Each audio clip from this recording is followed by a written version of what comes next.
Okay guys, I'm back from dinner time. Had a nice Chinese babi panggang. I'm not sure if it's in the US the same Amy, you okay out there? name. Shit. I assume it's the same name, given that it's originally, of course, a Chinese name, and the Chinese name will be the same in the US as it is in Holland. So it was a babi panggang. Anyhow, I'm going now to read this laptop, that laptop. One thing that's popped into mind, which is nice to mention, is there was in the all the way in the beginning of the game, you are in a taxi en route from the airport to the university, and there's this girl crossing the street like a social justice warrior, and eventually you get out with the taxi driver. That cab driver, I'm not sure where I saw it afterwards, maybe in one of the live action scenes, like the in-between movies, but that taxi driver was also a part of the Monarch organization. So that means it's all been like almost a setup, like you coming there. Of course, Paul Serene is into it all. He is the one who invited you. But oh, actually, it does make sense, because Paul Serene said, "I book you a flight ticket, and I will get a taxi to drop you, pick you up from the airport." So yeah, it makes actually full sense that the taxi driver is part of Monarch himself, given that Paul Serene is the head of Monarch.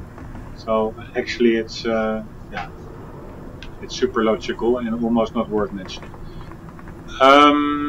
Anyway, let's read out the fun screenplay bit. Hey Dr. Emerald, this is from Bruce Livingstone. We haven't talked too much, but I'm one of Serene's guys from Reaper Squad, working around all this time tech stuff. Working around all this time tech stuff, or chronotech you call it I guess, got me real inspired, so I started writing a screenplay.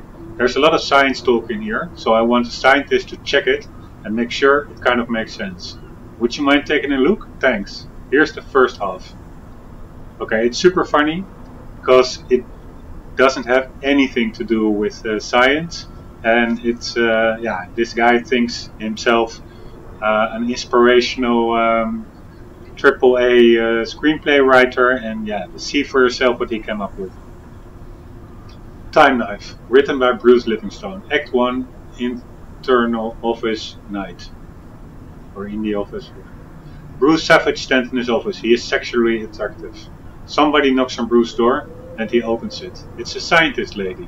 She looks like a librarian with glasses, but she's actually a scientist. You can tell because she has a lab coat. Help me! Okay.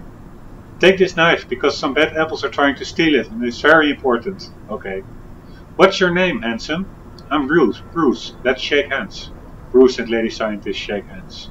Wow, you almost broke my hand with that handshake. You are definitely a tough guy. She is impressed with Bruce's strength. She looks at his large biceps like they are delicious pieces of ham, but she doesn't want to eat them. Here's the knife. The Lady Scientist hands Bruce the knife. It looks mostly like a knife, but also like a time machine, because it is both a knife and a time machine, but Bruce doesn't know that yet. Goons break through the windows and shoot the scientist lady. She dies. Avenge me! Okay. Bruce kills the goons with his legs by doing lots of kicking at them. They are dead real quick. Looks like I got a leg up on you guys. The audience probably laughs here, so Bruce waits to deliver his next line for around 5 seconds, so that everybody has calmed down. What is so special about this knife? Bruce steps the knife into his chair. The chair disappears. The chair disappeared.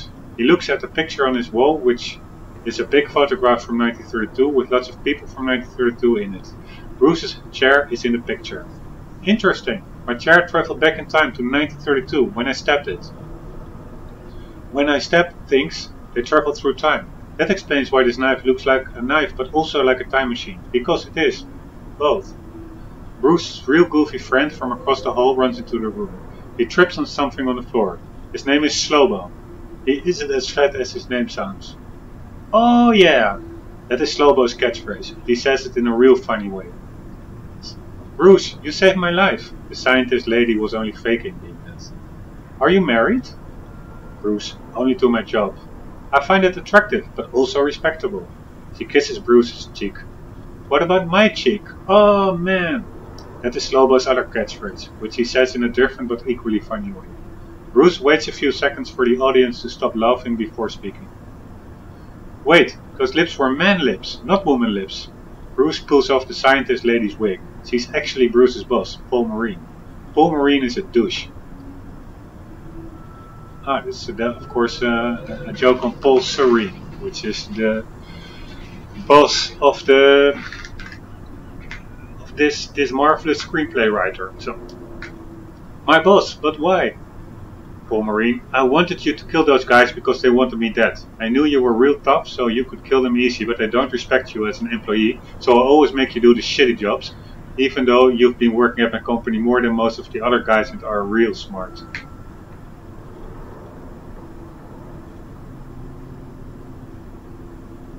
Also, I don't like you because my girlfriend finds you sexually attractive. Now I understand. Give me my time knife back. Paul Marine snaps his fingers and 73 goons surround Bruce. You can't kill 73 goons, so just give up. I don't have time for this. Bruce stabs himself with the time knife and disappears. Slowbo. He time traveled using the time knife. Bruce opens the door, now he's twice as jacked. You're even more sexually attractive. How is this possible? I stabbed myself and traveled to the past, then trained in all kinds of martial arts to become even stronger. I also strapped explosives into everybody's boots in the past so that when I press this detonator you will all explode. Oh yeah! I'm glad I have stocks in this company. Paul Marine, why? Because business is booming! Bruce presses the detonator, all 73 goons blow up like eggs in a microwave. Paul Marine doesn't explode. Luckily I used my metal detector this morning and found the explosives, so I switched boots with somebody else. Say, Slowbo, whose boots are you wearing? No! Slowbo explodes. My best friend, you'll pay for this. You don't want to stab me with the time knife. Why not? Because I'm actually you from the future. That doesn't make sense. Yes it does. Remember that the time knife is also a time machine. I am you from the future, but I stabbed myself with a time knife in order to come back here and do all of this. But we don't look the same. That is a good point, and I'm glad you brought it up.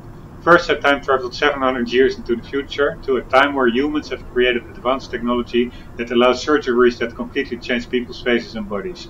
I had this surgery performed so that you wouldn't be able to recognize me, but I'm actually you in disguise. I can prove it because I know many things about you. Like what? You have a birthmark on your left ankle. I do have a birthmark on my left ankle. I'm starting to believe you now. You should, because even though I have a new body, I kept that birthmark on my ankle so that when I met you, I could prove that I was actually you from the future. I will show you. Paul lifts up the left leg of his pants, but there is no birthmark. Instead, there is an ankle holster for a gun. Paul pulls out the gun and aims it at Bruce. I was lying this whole time. I'm not actually you. I was just saying all of that so that I could get to my gun. Son of a bitch. Also in the future I melted this time knife and turned it into bullets. Those bullets are now in this gun, which means that I can shoot you, but also send you through time all at once. Finally you will be out of my way so that I can marry my girlfriend Sophie later today before you are able to tell her that I'm a real shitty guy. I didn't know you were getting married today. I know, my girlfriend Sophie made an invitation for you because she admires you and thinks you're attractive, but I destroyed the invitation and then lied to her and said I gave it to you at work. But now I am here to give you a different invitation, to your funeral. Paul Marine shoots at Bruce. Slowbo jumps in front of Bruce. No! Slowbo wasn't actually dead. He jumps in front of the bullet and is shot several times. Now he's actually dying. Avenge me! Okay. Bruce goes to attack Paul Marine, but now Paul Marine has disappeared. He's gone! Slowbo is dying on the ground covered in blood. His body is red like a hot dog covered in lots of ketchup. You must stop the wedding. You are totally a better guy and clearly more attractive than Paul. You should be dating his girlfriend Sophie. Slowbo dies. Bruce just sits there next to Slowbo for a while because many people will be crying at this point. He eventually gets up. Looks like I'm going to a wedding after all. He holds out the time knife. Somebody's got to cut the cake. Cut the cake means he's going to kill Paul. The audience will understand because of the way the actor says it. It's a real intense moment. Bruce puts on his shades. End of Act 1. Okay. I already read it before when it didn't work out, the game crashed or the recording crashed, and it was hilarious. And I must say, it's still freaking funny. I think it's an art writing like that, like a 3-year-old. So yeah. And it's also funny, the guy saying, yeah, Mr. Emerald or whoever he asks to review it, it's full of scientific terms, so I want a scientist to proofread it. I didn't read one scientific term, except for time lapse. Okay. Martin Hedge. Oh, this is also a seriously important email. To Martin Hedge from Clarice Okawa. Clarice Okawa is more of the operational field director, manager. She is on the communications often. To the guards, coordinating them on the chase for Jack. The University operation garnered far more attention than we expected. How does this impact our agenda moving forward? I'm concerned that Paul Serene will be paying closer attention to our actions. Perhaps we should delay making our move until things calm down. Nothing changes. We move forward. The university fallout was a setback, but we can use these complications to our advantage. Paul is focused on phase 3 of the plan. He's questioning if there are traitors within Monarch, but I'm confident that he does not know where to look for them. I will make sure to shift the blame elsewhere. The gala is going ahead tonight. That is when we make our next move. You take care of the preparations. Make sure Dr. Kim's lab is ready for detonation. I will make sure that Paul is sufficiently distracted as to not question our involvement. So this means that besides Beth Miller, first I said Beth Midler, but that's I think the actress, it's Beth Miller, is on Paul's bad side. It means that Liam Burke switched sides and is now on Paul's bad side. It means that his the outward boss, the pro forma boss of Monarch, Martin Hedge, is on Paul's bad side, and it means that his manager of operational coordination, Clarice Okawa, is also on his bad side. So it more or less means that the majority of his key personnel are all on his bad side. The only guy I think who is still with him is the sneaky IT security guy, Charlie. So yeah, good luck to Paul with that team. With friends like that, you don't need enemies.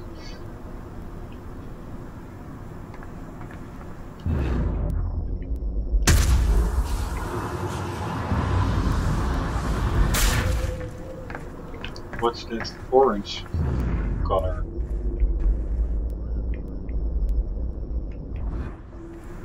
What's this? Trailer note. Okay. Trailer generator corrected itself. Hooked up the car. Use that until maintenance gets around to this. Okay, that's actually a narrative object. Narrative object. So it's good I walked outside.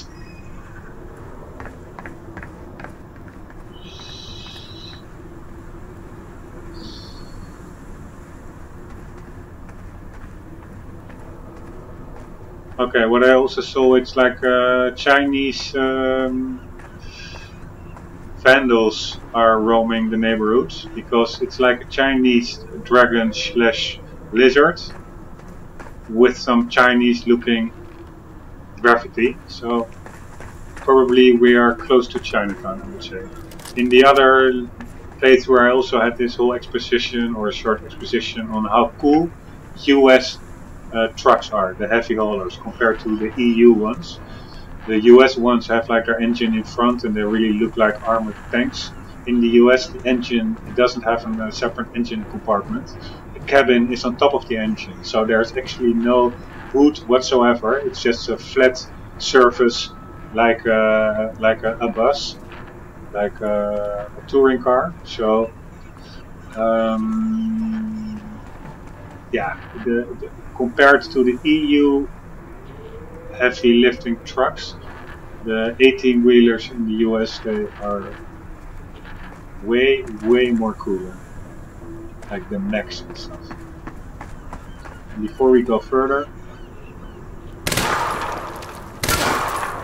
cool. We are continuing our quest to solve the time fracture mysteries. By the way, there was a chronon source over there in the corner.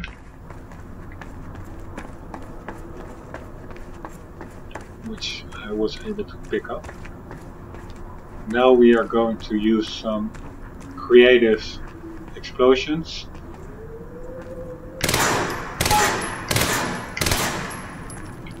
To forward. Jesus!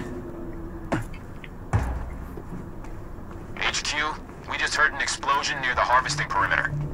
Yeah, take a wild guess who that could have been. Charlie, get off the line. Striker team, take defensive positions around ground zero. Roger.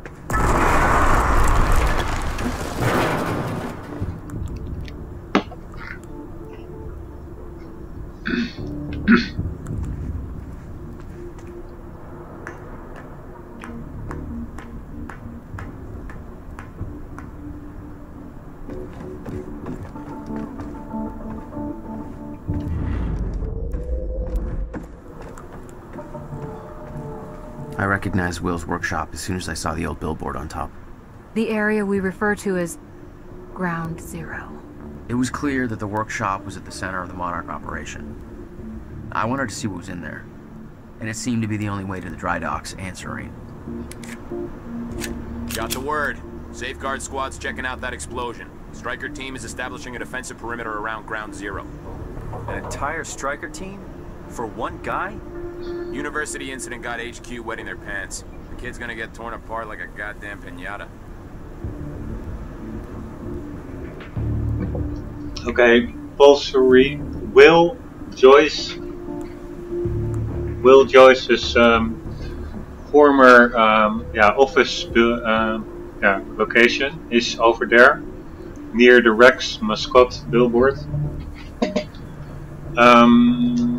That's where something went down, I think a long time ago, that set in motion all the events, now maybe even some 17 years later.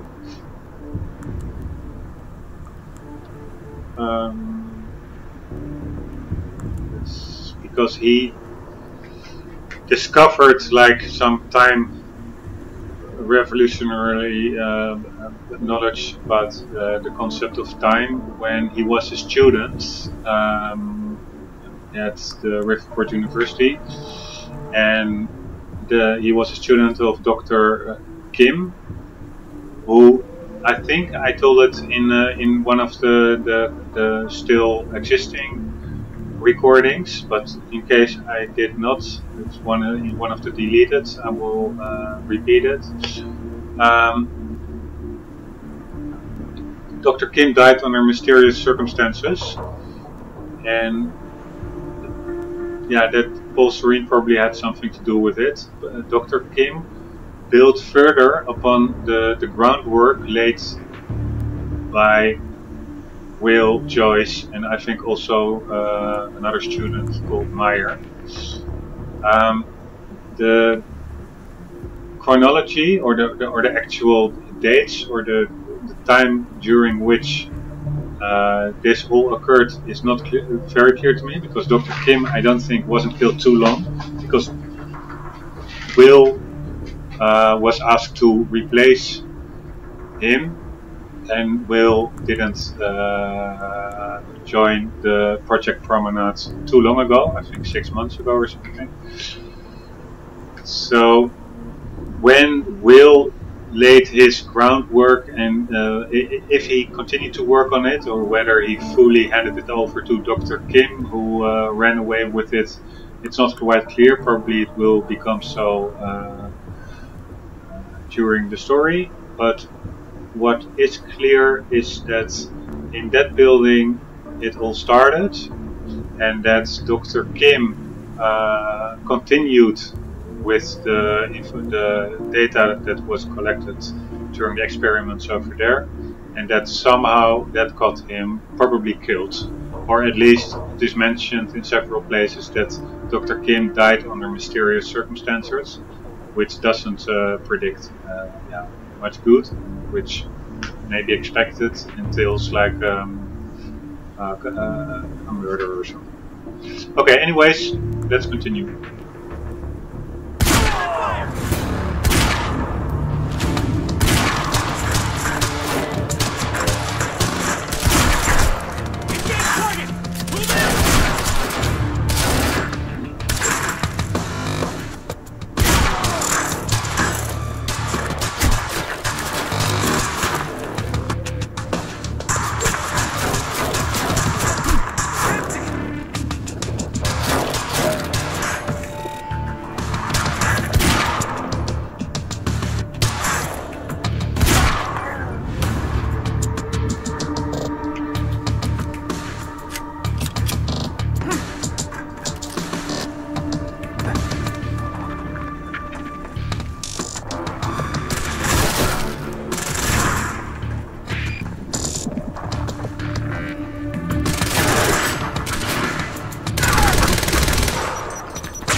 Holy smack, another one.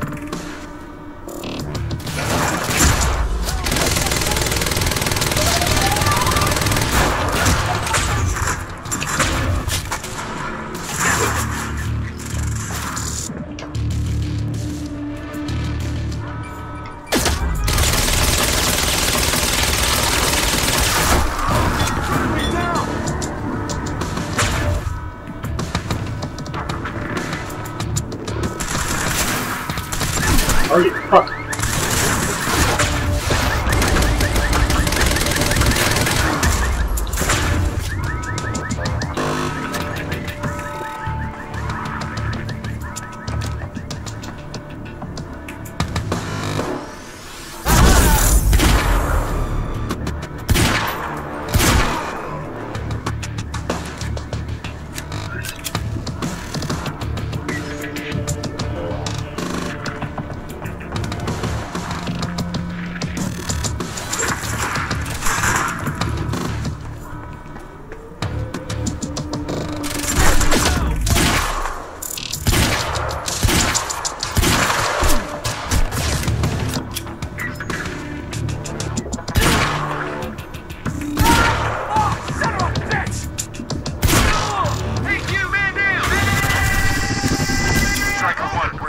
Signs of an incoming stutter. Safeguard. I want Joyce contained before that stutter hits.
Get a heavy.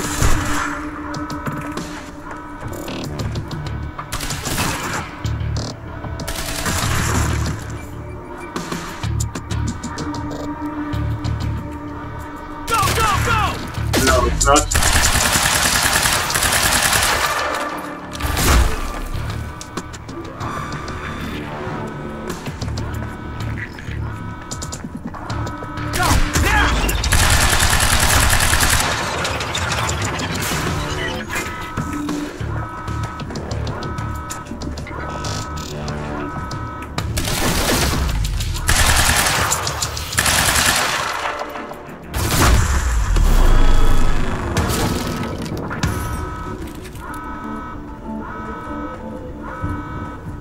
Alright, easy does it.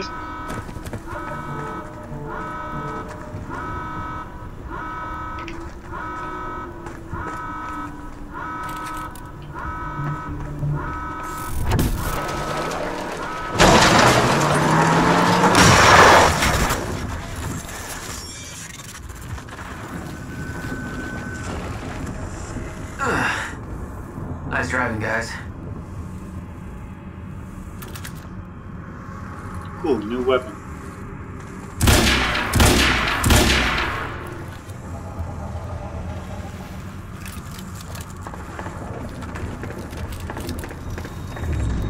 Let's also keep our focus on chronon sources and possible collectibles.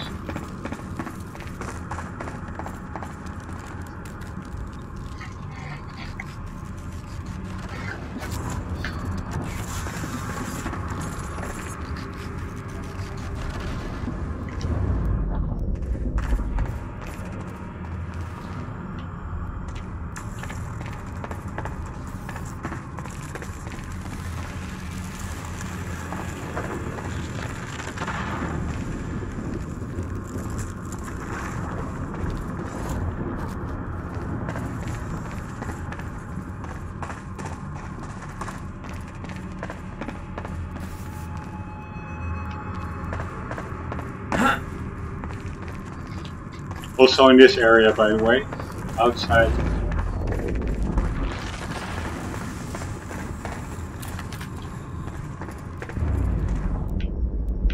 There's nothing here. There is nothing here. The only thing is sometimes I have headphones on. Sometimes I probably talk a little bit louder or too loud. Other times I'm murmuring a bit inner mouth. So I hope that's not too annoying, because for me sometimes it's quite hard to know whether I'm speaking at the correct volume. But yeah, this is my first video, my first couple of hours really doing a playthrough. So I'm sure I will gain some experience, and in the upcoming videos it will all become more fluent, stable and consistent. And hopefully also a bit with lesser, because I am doing that a lot, I'm aware of it. It's when I'm trying to, has also to do because of me not being a native English speaker. Sometimes I'm just thinking about translations in my head, which slows down the actual pronunciation of fluid sentences. And it also has to do sometimes with thinking in my head to what I actually want to say. And I want to say something, but I then decide or question myself whether it's relevant, or maybe it will be a long-winded story or whatever. And then, while thinking that my actual story, just like now, is delayed a bit, which is not super fluent, which I will be working on.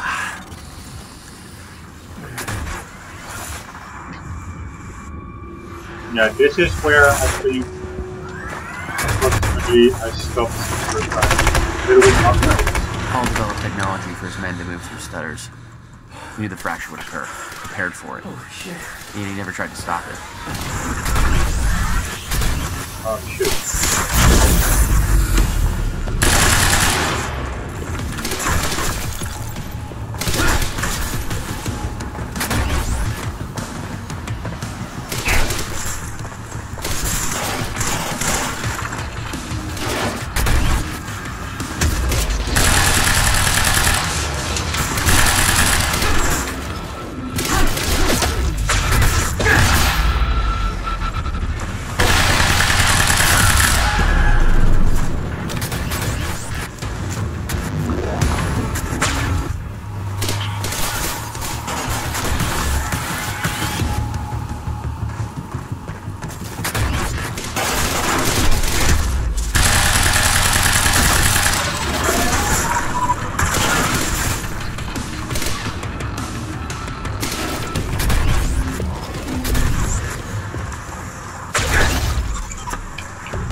Ground Zero?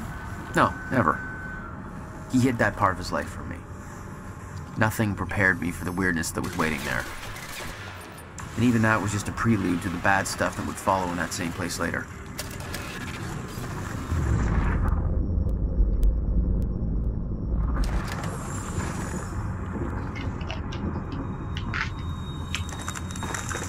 Alright, that went pretty fluently, because those are of course more dangerous guy than the regular grunts, having the same time warping abilities as myself. And there's, I think, something to do with those chronon rockets. If you shoot them, they create like this mini time fracture. And that is then maybe that those guys are being stuck into place when you hit them when they're near there. Because it's not like those buckets explode and create some big explosion. See?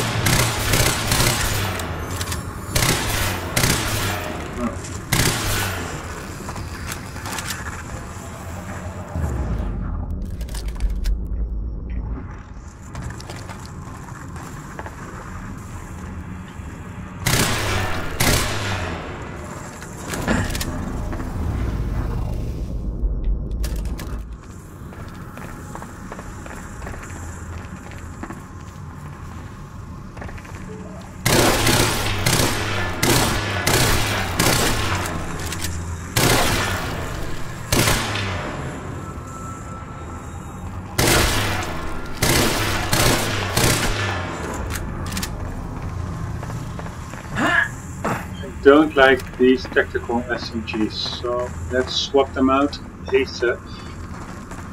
Swap it out. Okay, we're entering the red zone. That's pretty quickly because the green zone is over there. Then this must be, I think, the yellow zone where we are in right now. And we are entering the red zone.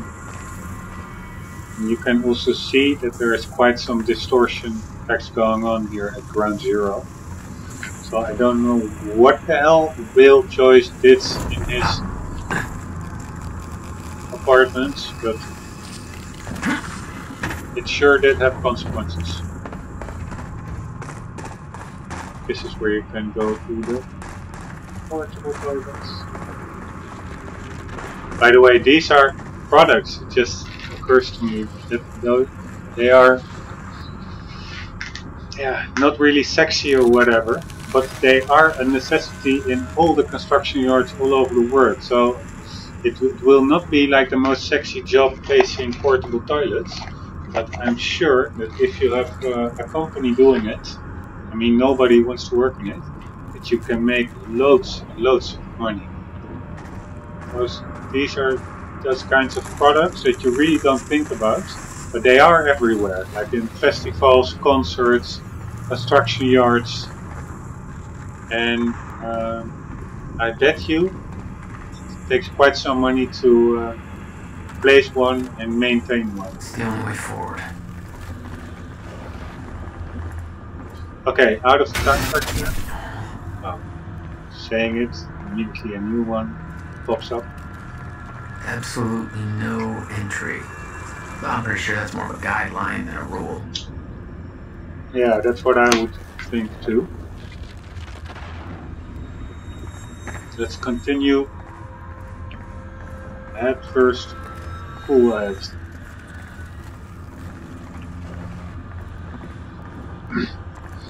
Looks like some kind of space station. What the hell? What is this? That's me.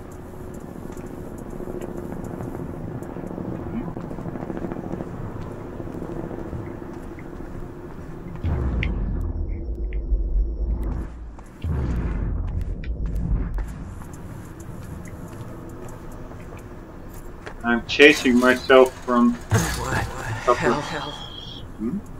What is this? That already happened. Freaky.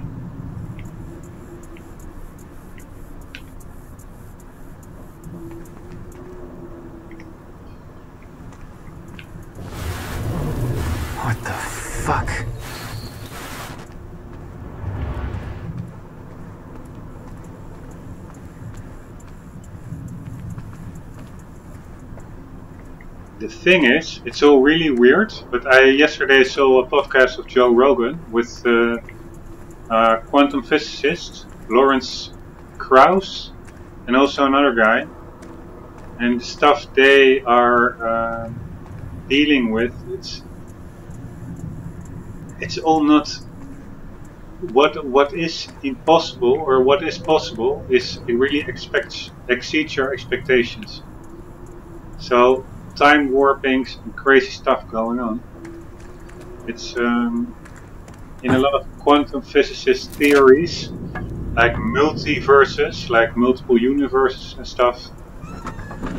I specifically requested copper-clad niobium. Well,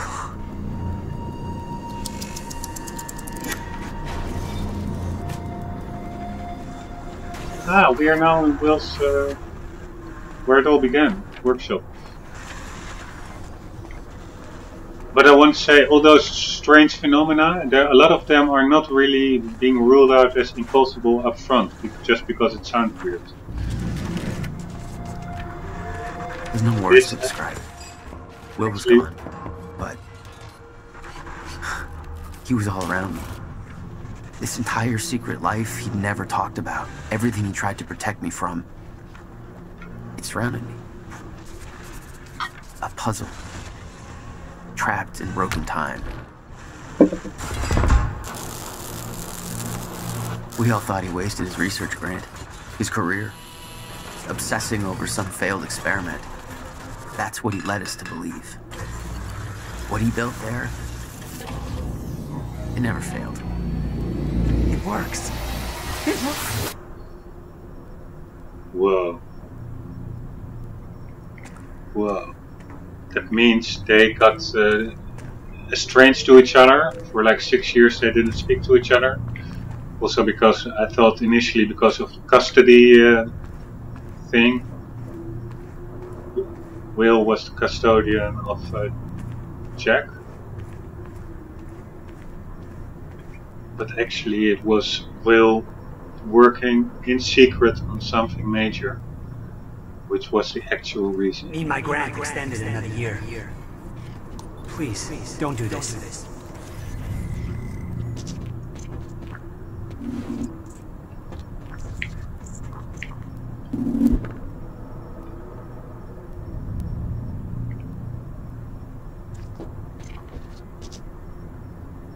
Whoa.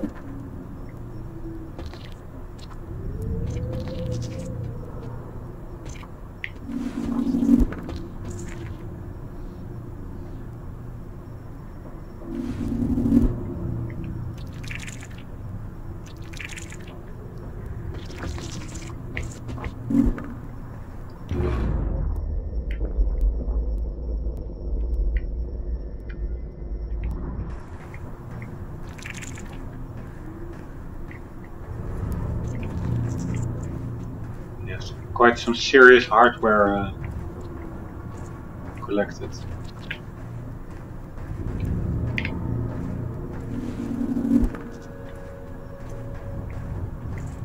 And a serious hammer, you know? You never know when you need a serious hammer when dealing with delicate hardware.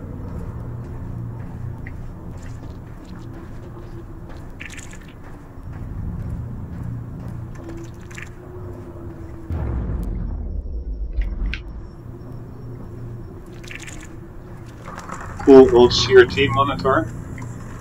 I started out just like that.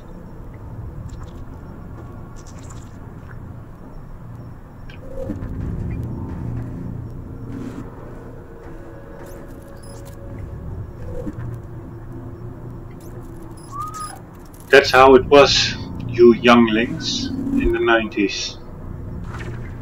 When Windows 95 was like top of the range. Countermeasure. I hope to God this works. Will. It's gone.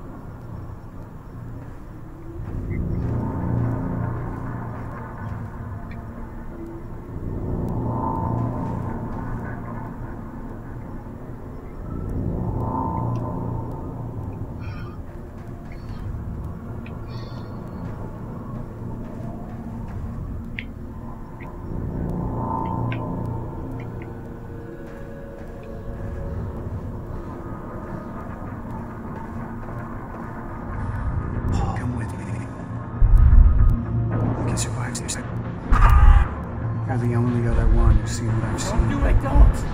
Give me advice. It was Paul Serene and a I knew woman. something went horribly wrong there, but it was scrambled. It's impossible to crack. I wonder who the woman was.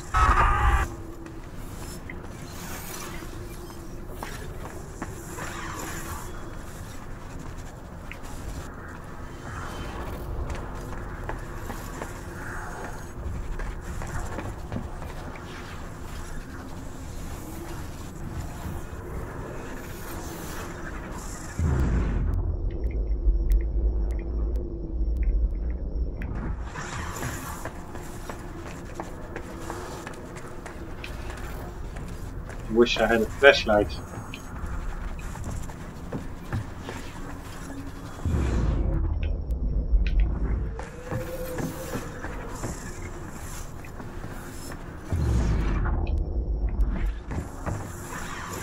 Ah, collectible.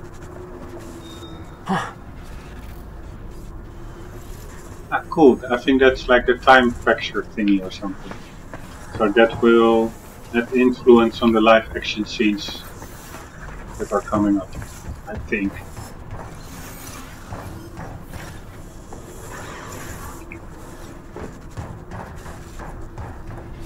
And I thought it was really smart of me to find it, but you can almost not find it because this is the only way out.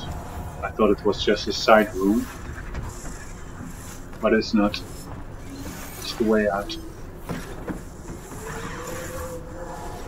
Or isn't it? Or is it? Jesus Christ. Jack.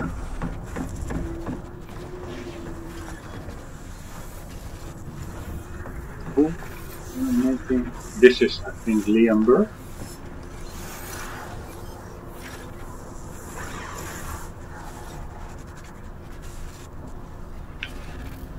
Isn't this like a collectible?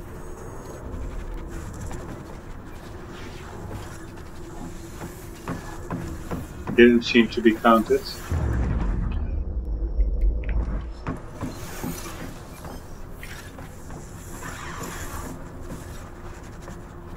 I mean, how cool does this look?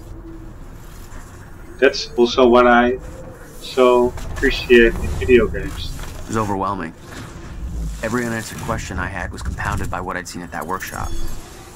The events at the university were part of something much bigger. Something that had started 17 years ago.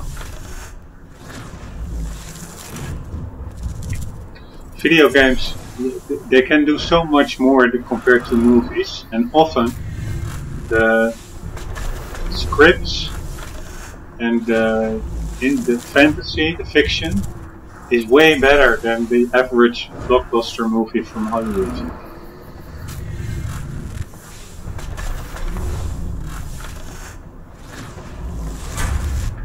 Much more on the edge.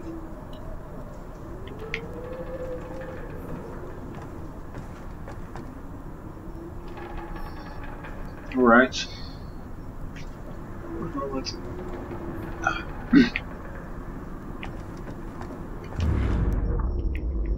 Nice. This is what we want. Kronos swords. Okay. There's none there. Okay, dry dock. Get to the dry dock. I'm almost there. Rexes. Gotta get to Paul. Rexes. Riverport Rex.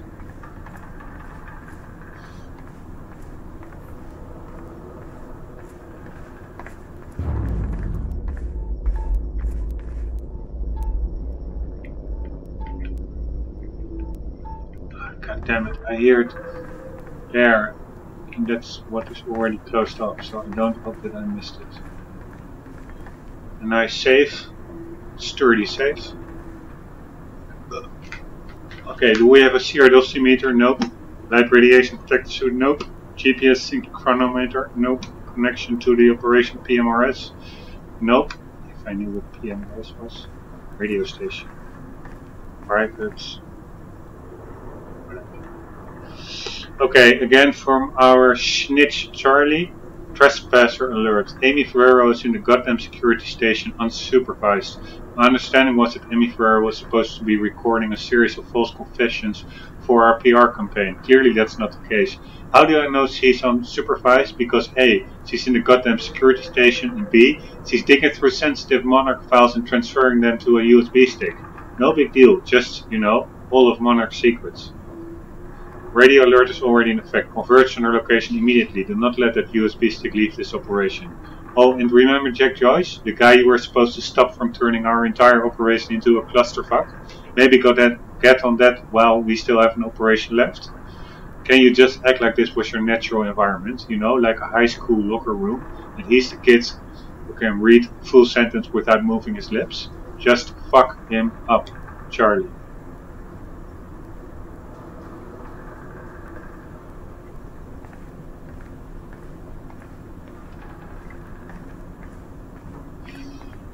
Right, Charlie. No need to be all aggro.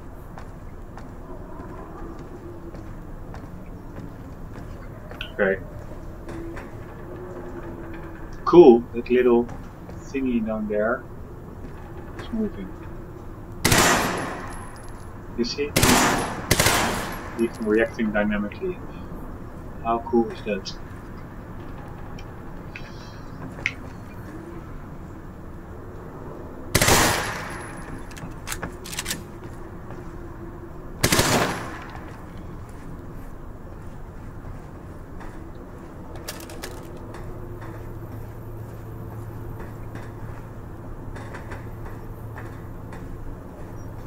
We have a scissor lift. It's like a lesbian lift. A lift for lesbians. They have like scissor lifts. And that's like my lame joke. You know, lesbians, if they have sex, they scissor. Scissor, scissor. By the way,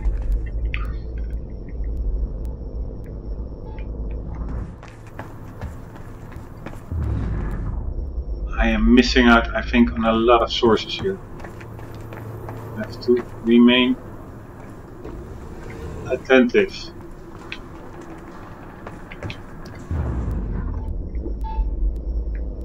Ah, fuck me.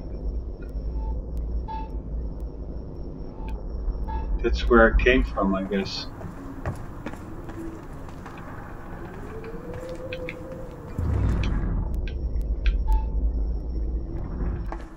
Fuck me.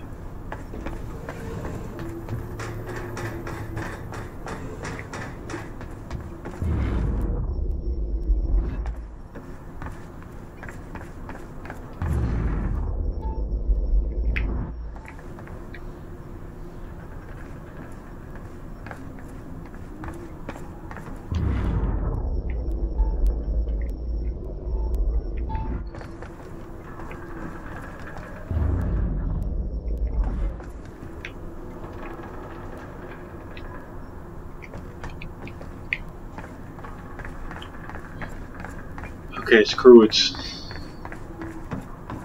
One chrono source less. We can survive. It doesn't bring nice with me.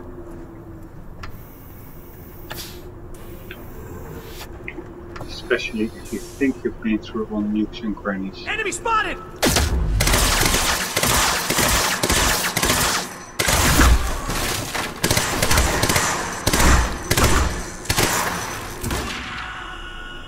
There was something wrong with Paul.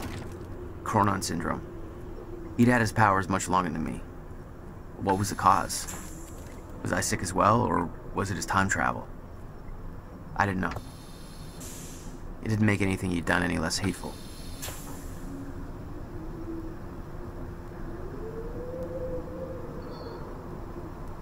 From Sophia Emerald to Fiona Miller. Fiona, I share your concern. Paul's treatments are becoming increasingly ineffective, and I hypothesize that the onset of the fracture will increase the Cronin syndrome's rate of progression exponentially. I've been trying to take a more calculated approach at finding a permanent cure for Paul's sickness, but Martin Hatch has shifted all the necessary resources into our tech division instead. I'm beginning to question its behavior.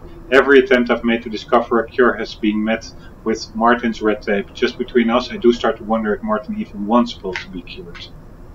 I've looked into Martin's past. He began work for Monarch in 2001, but I couldn't find any records about his past or any aspect of his life before then. It's almost as if he just disappeared out of nowhere. He was the only one present during the accident that claimed Dr. Kim's life. I don't want to jump to conclusions, but I do wonder what his agenda truly is. Regarding your question, unfortunately there is nothing of value in Dr. Kim's lab aside from Paul Serene's treatments and confidential files that would be of no use to your research. We will have to find another way to develop a cure. Dr. Sophia Emerald, Head of Research. Dr. Emerald, would it be possible for me to gain access to Dr. Kim's lab in order to search for any files that might assist in our research? I'm concerned about the slow progress in developing a permanent cure for Paul Serene's Cronin syndrome. The treatments are only a temporary solution. I know that Dr. Kim was close to discovering a cure at the time of his death. I know that you used this lab to administer Paul Serene's treatments, but if I could borrow your keycard during the gala tonight, perhaps I could investigate this further while everybody is occupied with other matters. Fiona Miller. Wasn't Fiona the one who is actually conspiring with Martin Hutch against Paul? Or was that Corolla or whatever, the operational field manager? I'm not sure.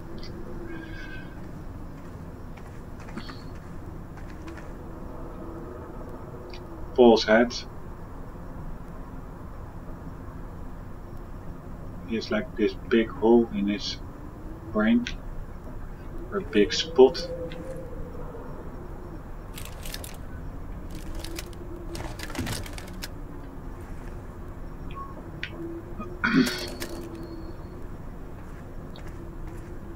PC scan or Scanneria. Sudden Stop, The Sudden Stop, the final Alex Casey novel by Alan Wake. This copy is signed by the author and dedicated to Emily Burke.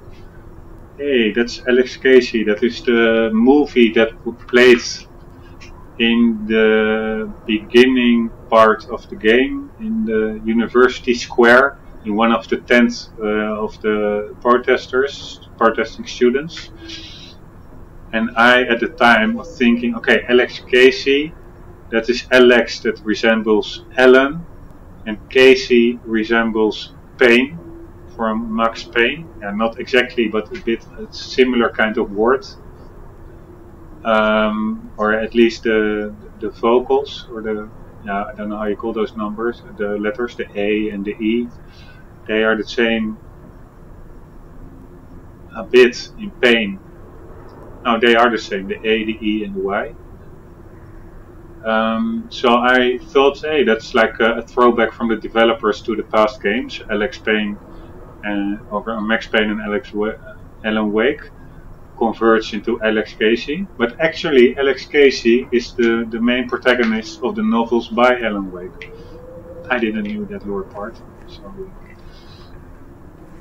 that's not even like a narrative thingy. The Sudden Stop, an Alex Casey thriller. It's not like a narrative collectible, but it's actually an intel object. It's a bit weird. Anyways, I'm now cutting off the recording and starting a new one, because if my computer crashes right now again, I will be totally angry. So 1 second. Alright, cool.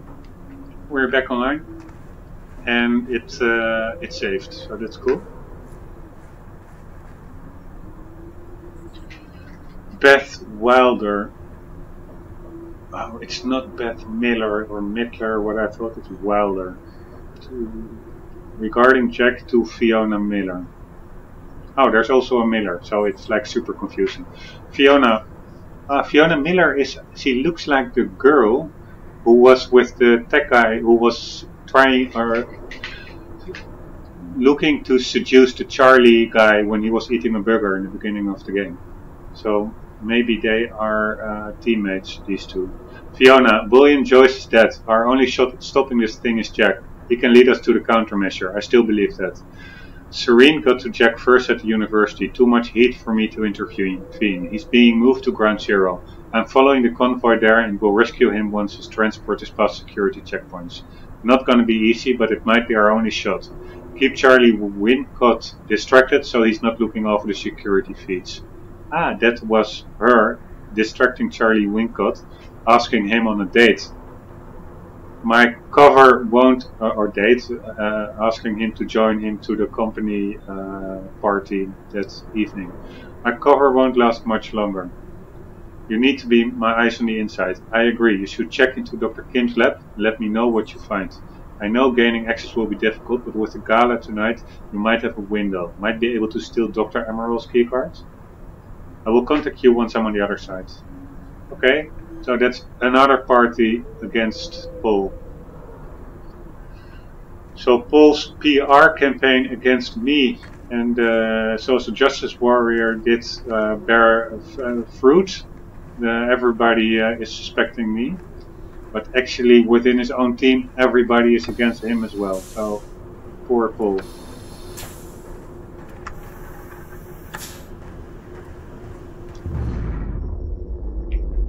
What the hell? Now there's... Ah, screw me. Oh yeah, nice.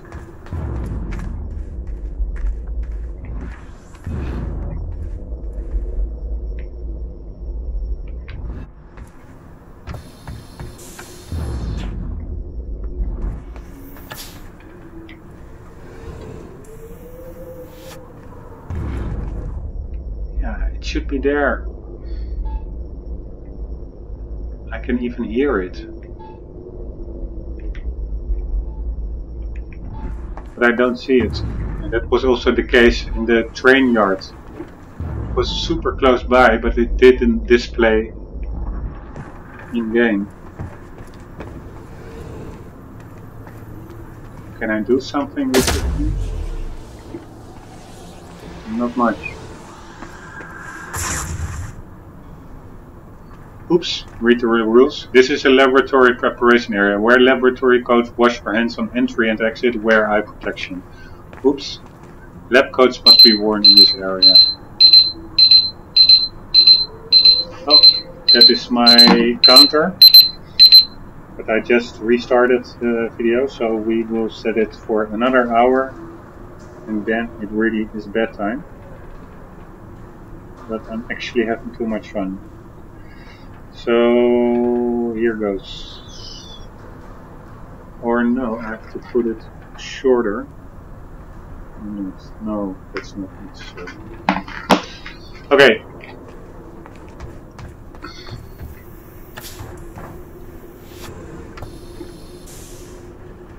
Hey, Jack, do your thing, man. Do your thing, what you're good at. Okay, I am pouring a little bit of tea. So, bear with me.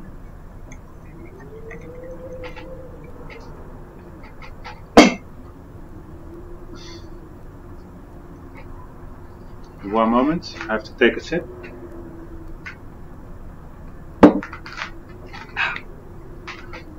Always good, a bit of tea. And they already cleaned up the bodies. There are some highly super efficient cleaning company doing their runs, and I like that. I like that. Damn, I didn't know that doing a playthrough was this much fun. I don't know why, it's just the same as playing a game and talking into yourself, more or less, because there's nobody here for the rest. But it's quite fun. Oh, sorry. Wrong button. Okay, and now I've really had it. I want to have the Chronon source. It really should be somewhere here.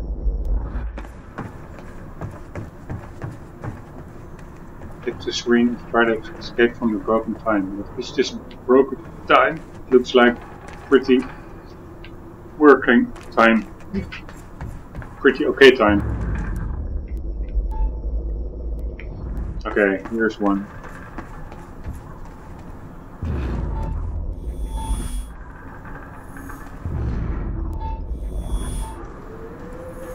Come on, Jack. All right.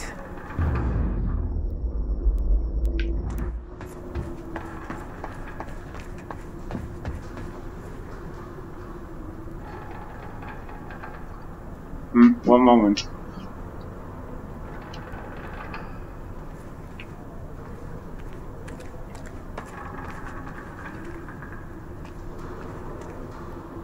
Portable engines or something. Always nice.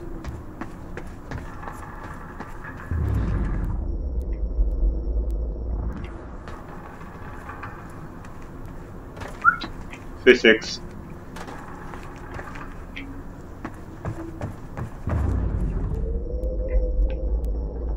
Nothing here. That's a shame because it's a pretty cool room with like the big ship propeller hanging from the ceiling. And again, a vehicle that is done fully correctly. Almost photorealistic. Rubber looking like rubber, metal looking like metal. Correct design. Even the chains of the lifts are detailed, except for the fact that the chain is only running from one side,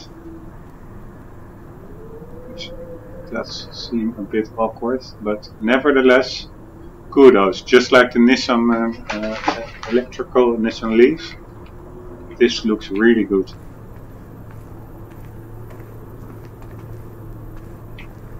And this also, for instance, it all looks like real compared to your average shooter.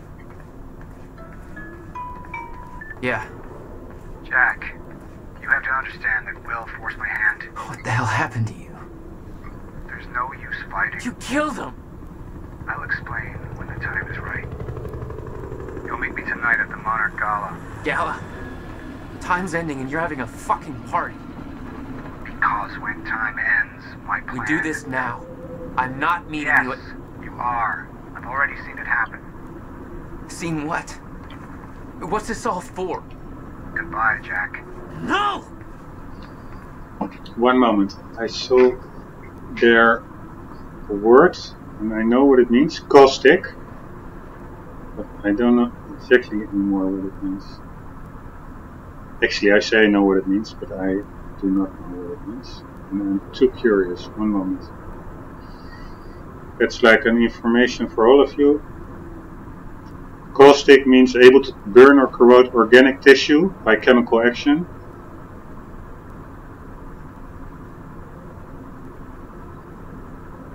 It's corrosive. Okay, so caustic materials in there. Doesn't sound too good if you put your finger in. Clarice Ogawa. Oh, this was the one who was also conspiring with Beth Wilder, besides the Fiona Miller, I think. Sir, given the very recent, I wonder whether Beth Wilder and Fiona Miller are in the same party as Martin Hedge and Clarice Ogawa. Given the very recent events at the drive, they are both at least conspiring against Paul Serene, while keeping the front up that they are working for him. Given the very recent events at the dry docks, I now see exactly what... Okay, let's first do the initial email, which again is super long. Damn it. Martin Hedge, sir, I've been thinking about Liam Burke. I know you've worked closely with him for a while now, and he's been useful, but there are assignments we can't use him for because of his insufficient security clearance. For instance, having to keep him in the dark about much of what will happen at the university, about the stutters we are expecting, about where it will lead. Makes him a far less effective field operative than I preferred, and causes quite a bit of logistical difficulty, given that he's still going to be a part of the operation. And frankly, it feels like wasted potential. I'd like you to consider the possibility of bringing Burke into the fold. He's completed most of the striker training, and even though he didn't finish the program, he made an impression on me as a tremendously capable asset. His service record is exemplary, and he has a well-earned reputation as somebody who gets things done. No questions asked. By the same token, I would love to include Burke in our long-term plans. We could use a man like him in our corner, and I could deploy him far more effectively. Let me know what you think.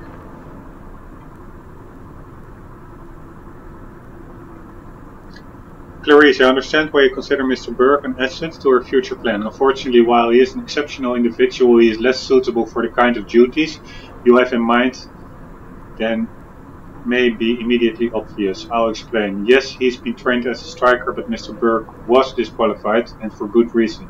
The men we have chosen to be strikers have strict physical requirements, and a certain moral flexibility, and the kind of killer instinct you have to be born with, cultivated to a fine degree.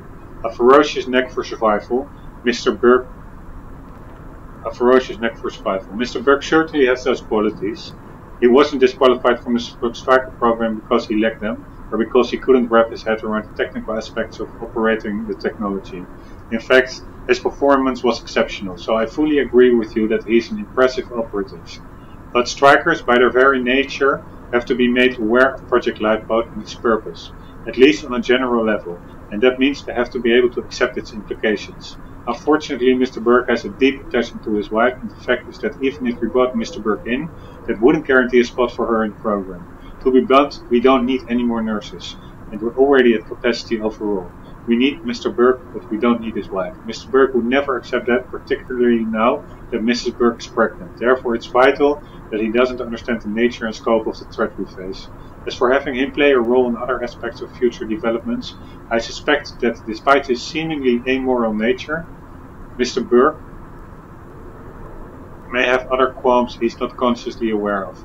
If he ever was to truly make a choice between conflicting loyalties, he may take a stand on principle and elect to act against his own best interest. That's not a chance I'm willing to take. So he's a good guy, and they don't need good guys. Sir, given the very recent events at the dry docks, I now see exactly what you mean. Clearly you were right about Burke's loyalties being more fickle than they appeared. Of course, there are plenty of unanswered questions about how it came to be. It came to this. To begin with, I don't see why Burke would be involved with Joyce. There's no way he did it out of some kind of altruistic urge. There has to be more to it. We know Burke didn't divert Joyce's transport, since whereabouts at that time are accounted for. So there has to be somebody else involved too. I'm looking into it. And that is your Beth Miller. Beth Wilder. Okay. Interesting pieces of background information. All the complexities of the interpersonal relationships and the moralities and the individual moralities.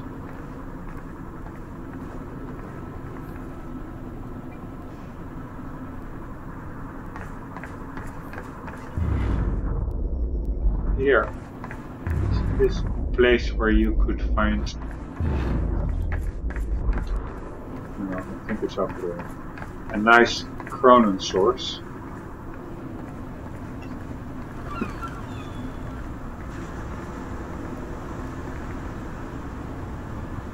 There it is.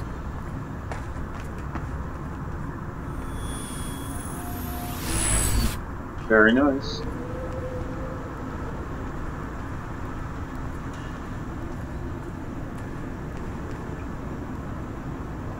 Ship hole. Ah, that's where I went on, and that's where I quit my initial part of the game. So after we are midway on the ship, it will be totally new for me. It is quite new for me now because I almost played it like unconsciously a year ago, more than a year ago maybe. But from that part on, it will be really not even unconscious knowledge. It will be totally new. Liam Burke Psych Evaluation from Manuel Coretta. Martin, first, why is it so long? Whatever. It's like a story-driven game, also with very long live action scenes. So a bit of reading, it's part of the experience. Martin, first of all, I have to again register my objection. What you are having me do under the guise of a psych evaluation is a blatant violation of Liam Burke's Dr. Patient confidentiality, and the only reason I'm doing this is because you leave me no other choice. Now, I recognize that in the world to come, our current rules and legislation, even our standards of morality, may no longer be applicable, but we aren't there yet. You and Mr. Serene are placing the long-term mental well-being of hundreds of individuals in my hands. And I'm telling you right now, if they don't trust not only me, but the system that put all of us in our particular positions, there's no way we can recover from it. On to Burke. It is my considered professional opinion that the man is a bit of a powder keg. For all his calm exterior, he is under tremendous pressure. I understand your reasoning for pulling him out of the striker program, but what you have essentially done is instill in him a sense of approaching doom. He doesn't know the specific, obviously, he didn't make it far enough in the program to be briefed on that, but he knows that we're preparing for a future threat that is somehow related to the flow of time being interrupted, and that there are dangers out there, dangers that we have specifically been training the striker units for. There are men who are content to merely follow orders and let others worry about the consequences. Burke is not one of them. He is willing to commit acts of violence without asking why, but don't mistake that lack of qualms for blind obedience. Burke needs agency. He has a fundamental need to feel in control of his life and to have put him in a position where that's no longer possible for him. He's good at seeing patterns and drawing accurate conclusions from the facts available to him, and he has deduced quite correctly that he was being trained for a specific scenario that Monarch believes will happen. He is also painfully aware of the fact that if and when that scenario arrives, he will not be a part of the solution. He understands the nature of the striker suits, that they are only useful in a zero-state situation, and he understands that in such a situation a man without a striker suit is essentially dead. He doesn't know about the lifeboat protocol, obviously, but if he did, he'd then also know he's not a part of it. Either way, the bottom line is that he is in a hopeless situation. He fears that the end of the world is coming, and he knows that if it does, the only way he could survive is with the technology Monarch has denied him access to. He doesn't understand the details or even the exact nature of that end of the world, but that just makes it worse. Fear and lack of understanding breed tremendous anxiety. Mr. Hatch, he may not show it, but believe me, Burke feels it for himself and for his family. It may interest you to know that his wife is pregnant. You can understand how that adds to the pressure. To be honest, given the parameters we're operating under, I don't know how to resolve this. In Burke, you have a tremendously efficient operative, but you've put him in an impossible position. I believe he will remain effective as long as he doesn't have reason to believe the scenario he fears is imminent. But once he believes it has arrived, all bets are off.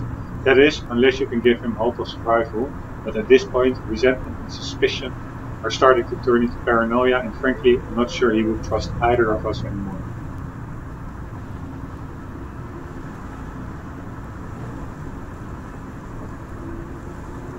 I'm starting to turn into paranoia. And speaking of trust, I recommend you think about what I said in my opening paragraph, Marjorie. Our greatest challenge and greatest asset in the subjective years to come won't be technological, but also human. Don't make the mistake of seeing people as just entries on a spreadsheet. Okay, it's quite a heavy analysis from the company Shrink. God damn it. God damn it, give me some Chronosaurus. I'm addicted. I need my shot of Chronosaurus. Is it here? Is it here? No, it's not here. Just kidding.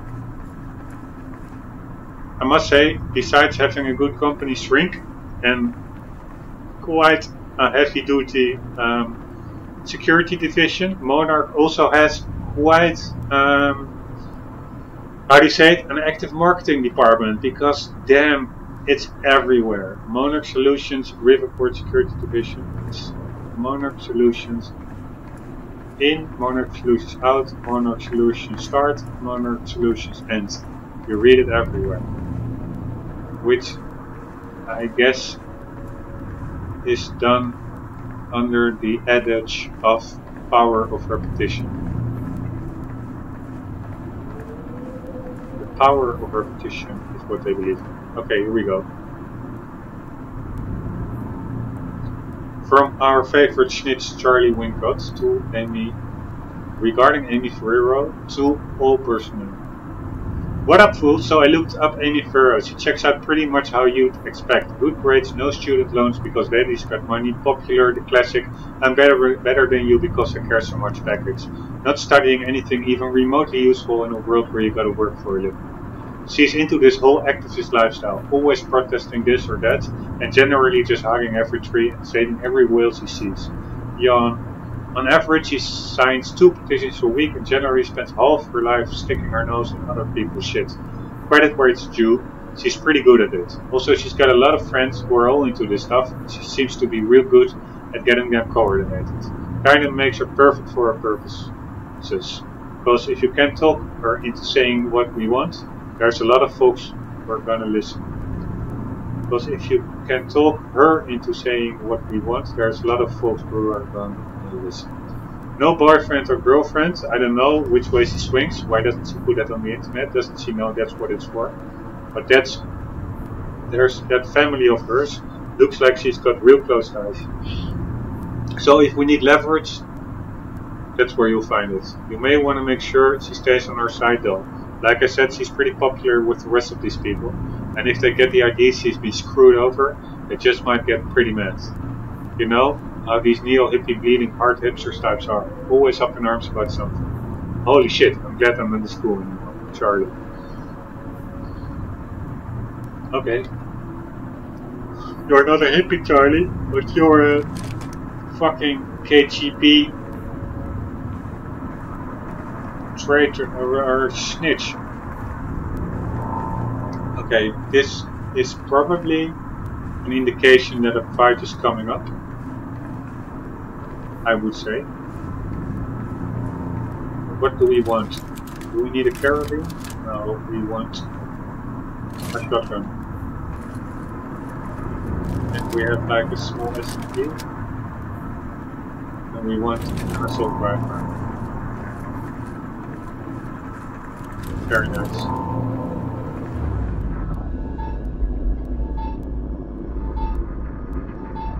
Whoa. Nice! Found them all. That's it. Okay, let's upgrade the check.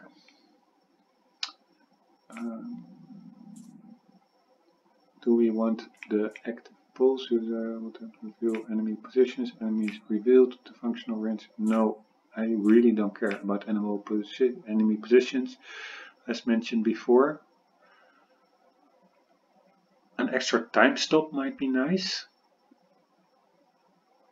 We only have 3 upgrade points.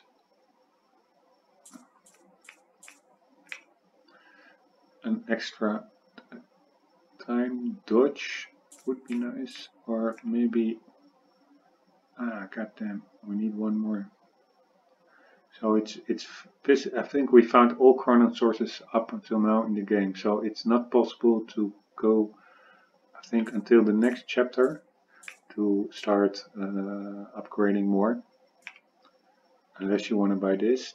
Increase blast radius. Time blast damage radius is increased. Yeah, that sounds pretty cool. Let's do that one.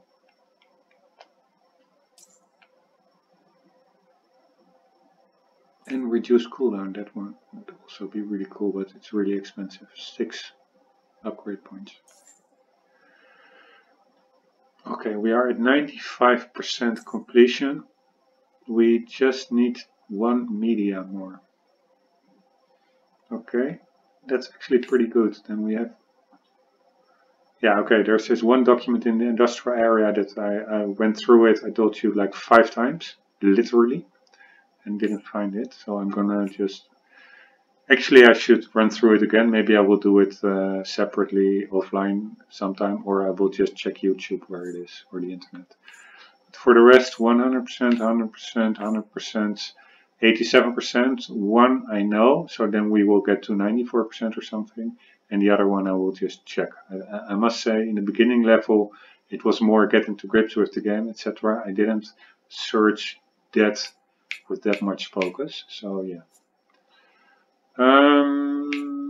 But it would be cool if we get another 100% here. So we need one media. One thing, why are some blue? Oh, that's the source. This is a document. Ah, we're not going to find it because it's all the way in the beginning. That's a bummer. So it will be a 95 score for this level. But yeah, what can you do? Ground 0 warning sign.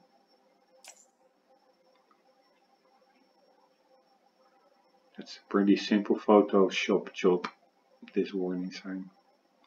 They could at least make it a bit dirty or eroded or something. But yeah. View episode 2 to unlock. That is the same as the one in the previous chapter. No, I don't want to play it. As the one in the previous chapter, which also states view episode 2 to unlock. Okay, because we are in Act 2, so each act has its own live action scene, episode 2. Intel 2 Chronon sources for. Oh, that's the total ones discovered. So that is okay. So we are not even halfway, I would say. And in my pace, it will certainly take a while longer before we get there. Okay. Then what I like to look at is, oh yeah, it's indeed each act. How many parts do they have? Part 2, 3, and there's a junction. Okay, that was a decision time, making time. That's a time junction. That's like we go left or we go right. Then we have Act 2. No, that's episode 1. This is the live action scene. Then we have Act 2, part 1, part 2. And I'm wondering whether Act 2 will be final after this. So we get like a live action sequence, a live action movie after this. Or whether it will continue with other parts. Looking at Act 1, which had 4 parts, 3 parts and a junction. It is more likely there will be another part, but yeah, let's just see. And also the discovered to the bottom right, those numbers, that is the total game total. That doesn't change which part or act you select. That's just what we gathered up until this moment. Okay, 1 second. This is good to refresh the recording. 1 second. And here we are back again. It's saved, so that's good. Ah, you see there to the top right, you see like this timeline. And you see we are in Act 2, and it looks like there are at least 4 acts. Maybe even a 5th one, but that one looks longer. So we are, yeah, just before the middle mark, I think, of the game.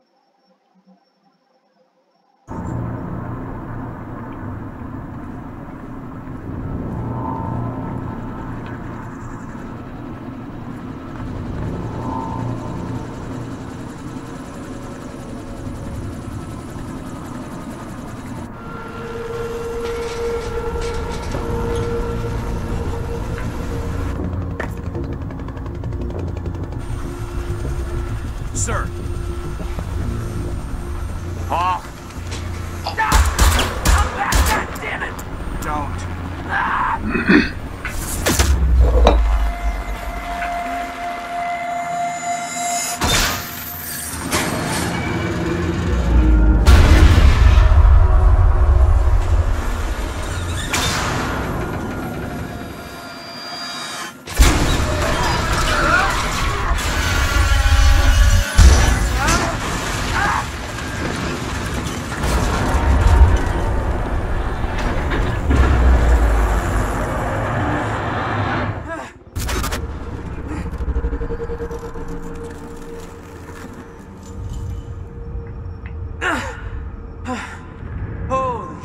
Shit.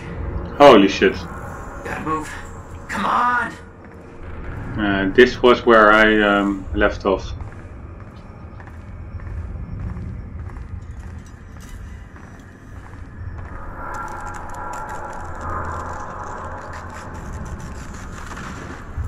And I think I have to call it a night, although I do not want to.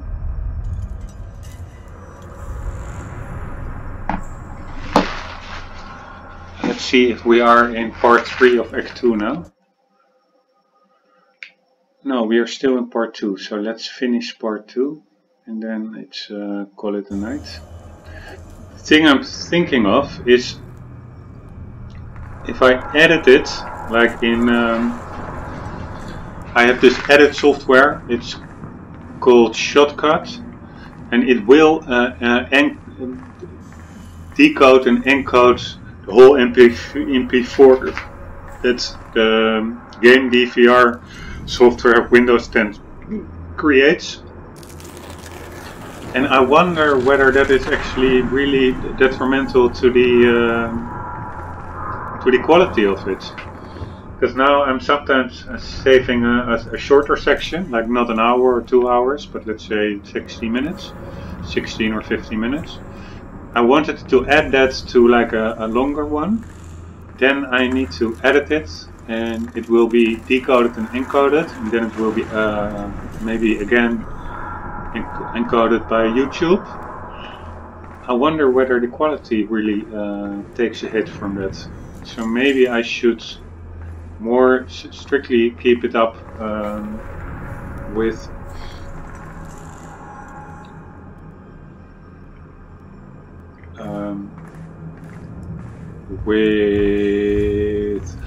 fixed upload sections, like 1 hour each, and do not do any editing in it, and just upload it as pure as source material as possible, without any intermediate decoding or encoding. On the other hand, I want to add my logo, and my logo that, yeah, if you want to add it, you have to edit it anyway, so maybe there's no going around editing the video. But, yeah. Sorry, that's just a brain fart of me that popped into my mind.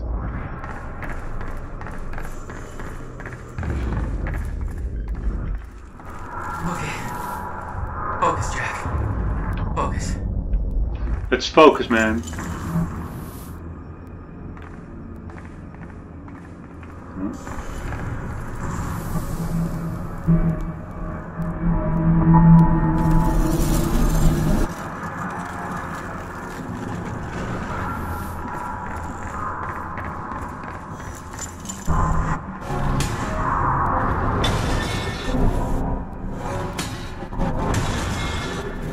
Okay, I don't feel too safe here. Oh, I don't need to look for any collectibles anymore. Oh shit. Because we already got all the honor sources and all the collectibles except one all the way in the beginning. Anyhow, let's do this shit. Okay. Focus, Jack. Focus.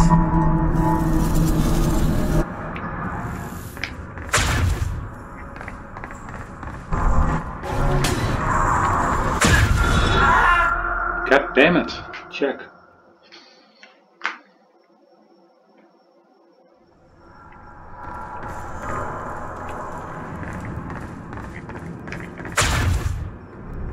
Oh, wait.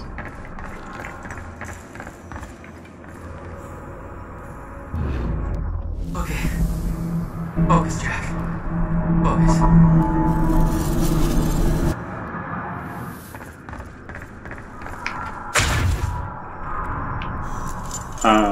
Ooh! That was like almost a game crash.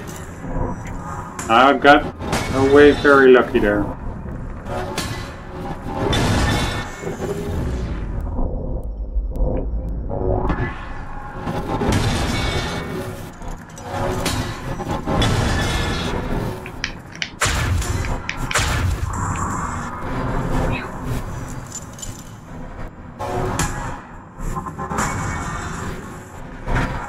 stutters were getting bad. Just shifting back and forth without warning. At the time, I didn't think it could get much worse. But we both know it did.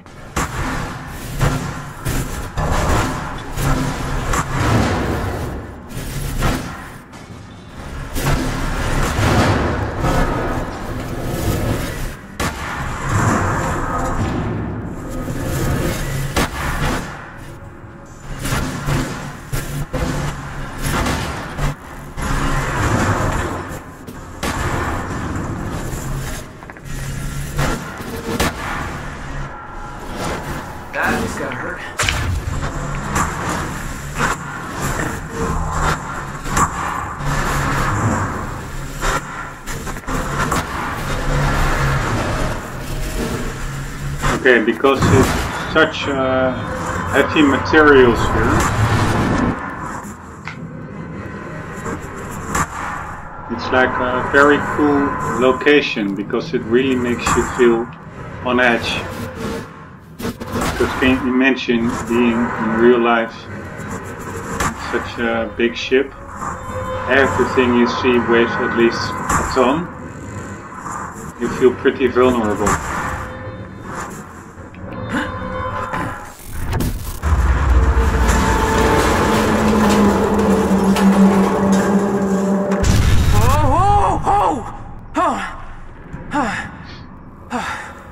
Jack, chill the hell out. We're going strong. Need to get the hell out of here.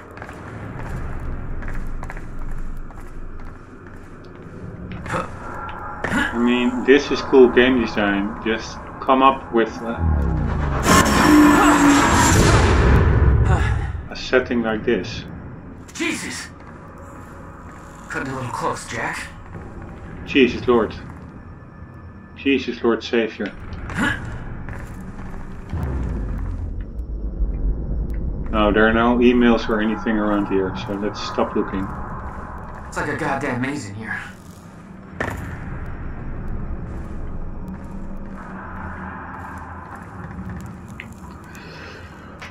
It's like a freaking motherfucking maze in here.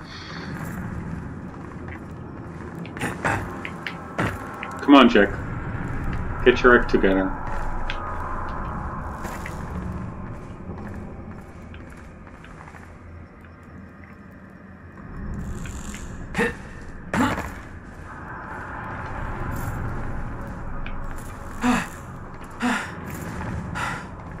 Okay, keep going. I'm going. Take it easy, operator. Okay, this is actually the place where I really stopped. This will be a pretty big fight. I know a way to cheese through the fight, which I think I'm going to adhere to. Afterwards, you climb that ladder, and that is where I really stopped. So after that, it will be all new. No, not again. I also remember doing that wrong, that beginning part, like super often. I think you have to run or something. No, not again. Alright, and what I remember is that this one comes up.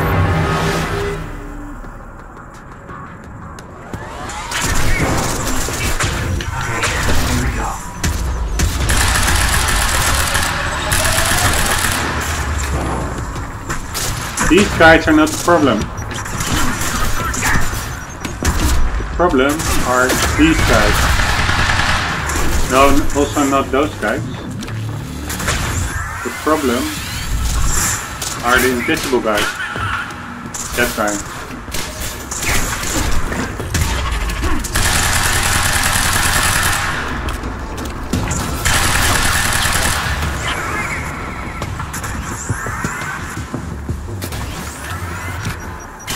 That's why they call me the cheater. Because I will cheat my way through it. Here in the corner.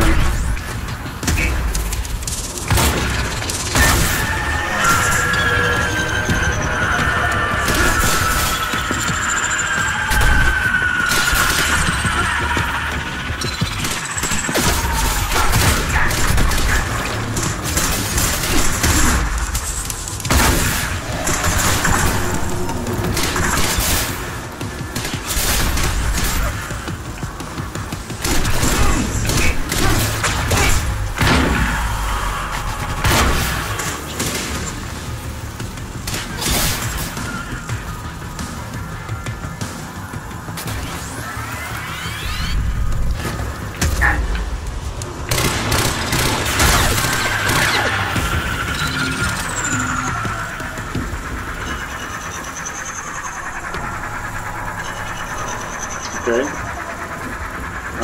That's where the dangerous guys. Sorry, I have to check my tooth. It's just a bit weird. Now let's get the other guy. You know what? Let's do it like that.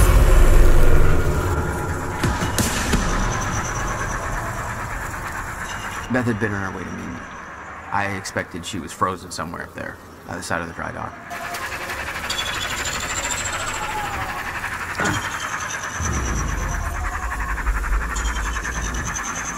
Anything worth taking?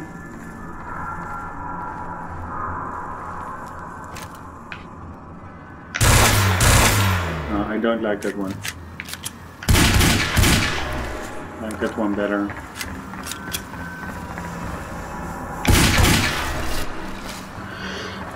Let's get some bullets. No, let's get our assault rifle back.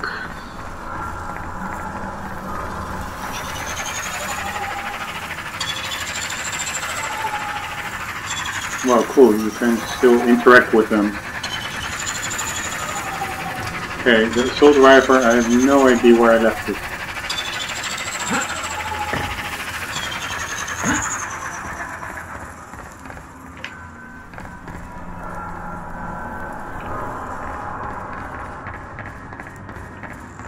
That's a shame, because I like it. And I also really dig this level. I mean, check out how many games have like this serious story, but also like this deep fiction combined with a sense of realism, like what I said, the quantum physics. There's weird stuff possible. So how weird it may look, it's not said that it is totally taken off out of the Looney House, thinking something up like this.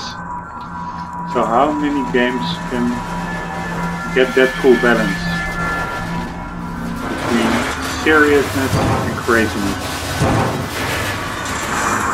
I think Remedy is a master in it. Also with Alan Wake. Alan Wake is of course, it's also really fantasy-like. It's like monsters that cannot bear the light. I mean, you just have to think of it. You have to come up with it. But it's crazy. But still, you really feel like Alan Wake is enduring a nightmare, which is on up to a certain level imaginable, like in his fiction. So it's really cool. My exact words were, "Don't do anything stupid." I've never been a great listener. Well, time to start. Get in. Sorry, that was a bit of a rant for that you're thinking out loud. I'm sorry, but I'm taking the van. That's for not listening to me back there. Ow. You want to stop time from breaking down? You need my help. And thanks, by the way, for the +1 in the back seat. Starting to feel like a goddamn babysitter. Babysitter? Are you kidding me? I got good intel off that computer. Bitch. My ride, my music. Deal with it. Who the fuck are you people?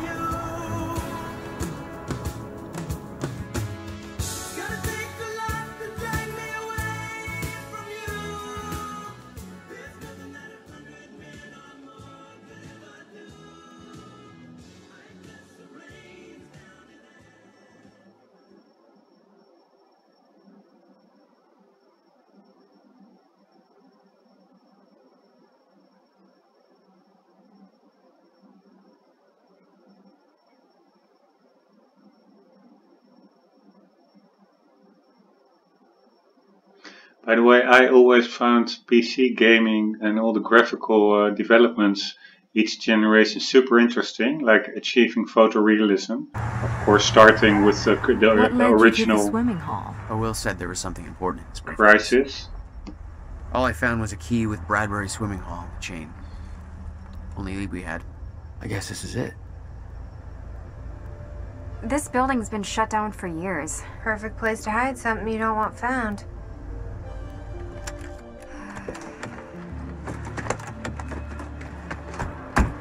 I think it's time you tell me what you know. I know your brother built the one thing that can stop the fracture. I know we're meant to find it, and I know Monarch doesn't want us to. And yet you're wearing their uniform. I like the way their pants fit. Yeah? I bet you like the paycheck, too. I had to create a cover to gather information. You've known about this for a few hours. I've been preparing for it for most of my life. You weren't aware that William owned the place? There's a lot I didn't know about Will. We need to find your brother's countermeasure. And fast. Things will get worse as the fracture progresses. And Monarch will be turning Riverport over looking for you. Okay, anyways, the graphical developments I really dig. That's why I'm so into gaming, like achieving the photorealism. If I compare it to what I started with on the Commodore 64 you coming or what? way back in the 1980s, then they've come a long way.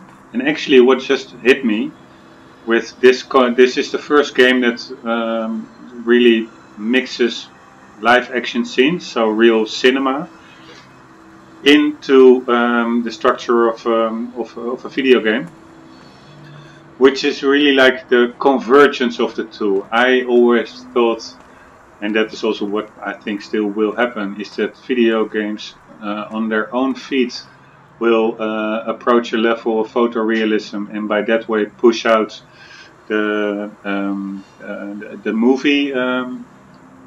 movies, and can create for instance, their own cutscenes which are indistinguishable from real live action movies. But we're not quite there yet. But this game really connects the two, like seeing how far one medium has come compared to the other by having like this pretty realistic, good graphical game mixed up with actual live actors in a live action scene, filmed with actual old-fashioned, or like the old way, with film cameras. So that is, yeah, the development I saw of games in general is actually, yeah, what this game, like games going to photorealism and replacing movies. This game actually, it confronts that idea with the actual way towards that, and the actual end goal being the movies. They just flipped the movies into the game. So that's super cool. It's like a coming together of two worlds. And I must say, Remedy is always pretty I'm gonna find another way in. Innovative in this aspect. There's always something innovative in their stuff, be it bullet time or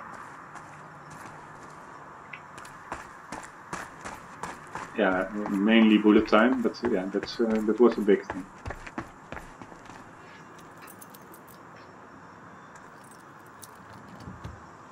Key doesn't fit.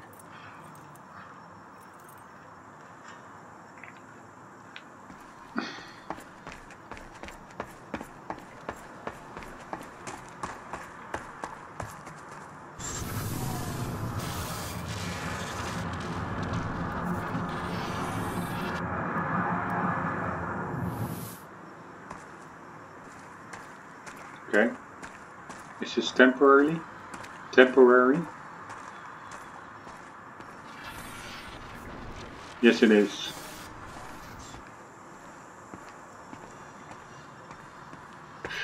I am gonna cut it out here. I have to call it a night. It was super fun this Sunday, except for the fact that I had to replay the second part of the Act 2 5 times because my PC kept on crashing.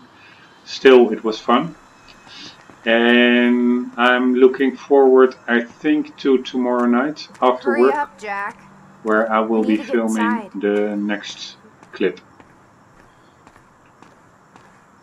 Alright, see you later guys, keep on gaming.